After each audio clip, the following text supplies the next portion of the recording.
qui sont prises, que les décisions qui sont prises, nous devons les mettre en application. Et que si vous arrivez, parce que je pense que M. Thomas est sûrement l'homme idoine pour régler ce problème, que tout le monde a essayé de régler, y compris ceux qui se les croyaient encore plus intelligents que lui et qui ne sont pas arrivés, parce que c'est une des raisons du retard. C'est une des raisons du retard. Les abrutis qui ont voulu imaginer qu'ils pourraient l'obtenir avec un accès gratuit, comme ils disent. Oui, mais sauf que quand on regarde ce que doit mettre le contribuable, là, c'est déjà beaucoup.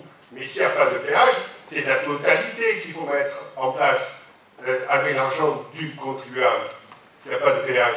Et donc, malheureusement, parce que figurez-vous que l'argent qu'on va mettre dans cet échangeur, on ne pourra pas le mettre ailleurs.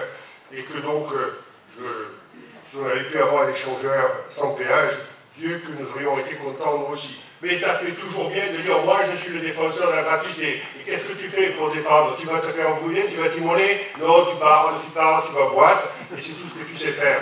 Et donc vous le tutoyez là, il faut se calmer, hein, franchement vous perdez les pédales. Vous pourriez parler calmement sans le tutoyer, ce serait bien plus élégant. Ah mais je ne vous parle pas, madame. Non, mais peu importe, ça je sais que quand vous me parlez, vous n'êtes pas capable de me regarder en face, ça je sais.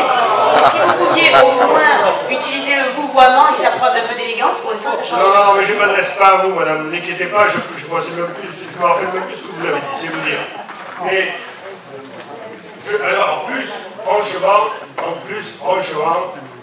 je pensais à ceux qui, il y a 7-8 ans, sont venus me voir un jour en me disant, écoute, on va faire un échangeur sans péage.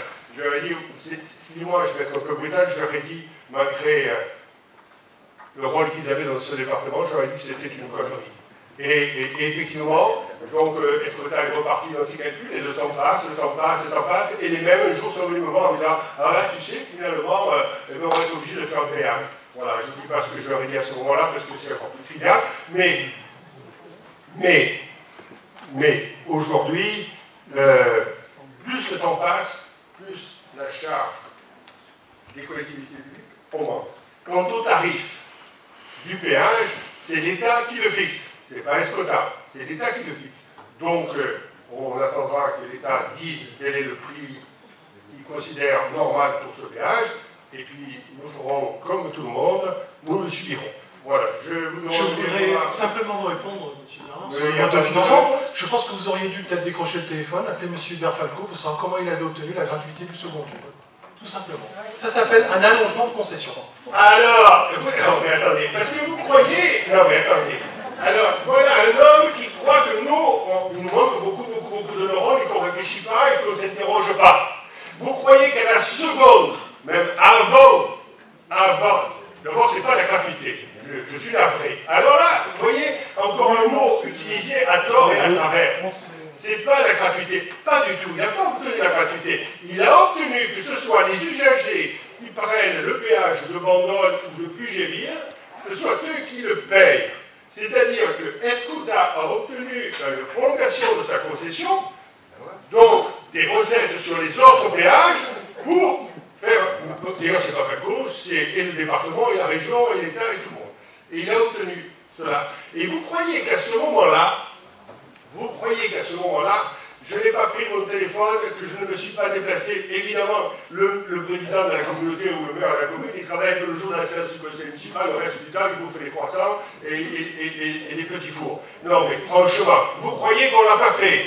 Vous croyez que je ne me suis pas posé cette question? Vous croyez que je n'ai pas essayé? Vous croyez que les services du département n'ont pas essayé? Vous croyez que la région n'a pas essayé? Mais tout le monde pousse dans le même sens dans cette histoire-là. Seulement, quand vous voyez le montage, comment il a été fait, le temps qu'il a fallu pour faire admettre que la traversée souterraine de Toulon, le deuxième tube, il soit pris en charge par Escota, vous comprenez que c'est un peu plus difficile que de blablater ici en séance française.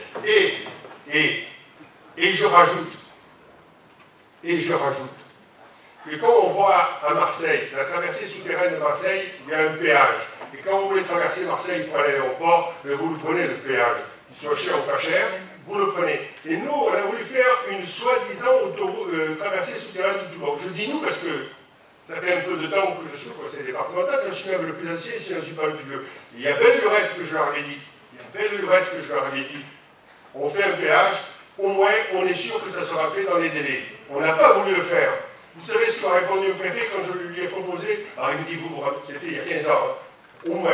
Il me dit, vous ne vous rendez pas compte, ça mettrait le tunnel en retard. Tu parles, ça l'a mis en retard, si c'est ça qui l'a mis en retard. Seulement, je vais reprendre ce que j'ai lu hier de M. Chirac.